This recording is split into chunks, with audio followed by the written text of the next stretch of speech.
గురుగారు, నాకు ఒక చిన్న సందేహం అండి. దత్తాత్రేయుడిని గురువు అంటారు, సాయిబాబాను గురువు అంటారు, మాస్టర్ని గురువు అంటారు, ఫ్రెండ్స్ గురు అని పిలుచుకుంటారు. అసలు ఎవరు అసలు నిజమైన గురువు? మాతృదేవోభవ. గురు శబ్దానికి మన సంప్రదాయంలో చాలా విశిష్టమైన అర్థం ఉంది. అసలైన గురువు ఎవరు జీవితంలో అంటే ఆత్మే గురువు. మీకు మీరే గురువు, నాకు నేనే గురువు. ఏ జీవికైనా ఆ జీవి గురువు. బుద్ధరేదాత్మన ఆత్మానం నా ఆత్మానం అవసాదయేత్ ఆత్మైవ హ్యాత్మనో బంధు ఆత్మైవ రిపురాత్మన. ఆత్మైవ హి ఆత్మనో బంధు, నీకు నువ్వే బంధువు.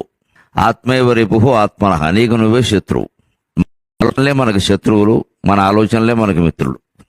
అంచేత మనం నిజమైన గురువును కనుక్కోవాలంటే లోపలికి చూడాలి, బయట చూస్తే ఉపయోగం లేదు. బయట గురువింద గింజలు ఉంటాయి, గురువులు ఉంటారు.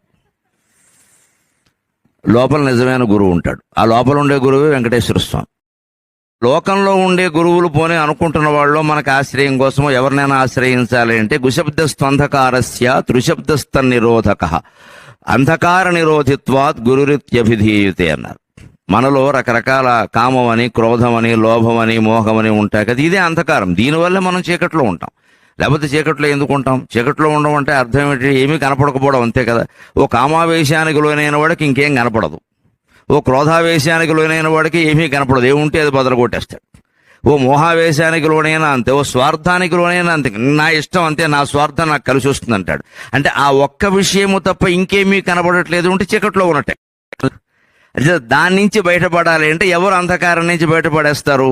ఒక వ్యాసుడు బయటపడేస్తాడు, ఒక వాల్మీకి బయటపడేస్తాడు, ఒక శంకరాచార్య బయటపడేస్తారు, ఒక రామానుజాచార్య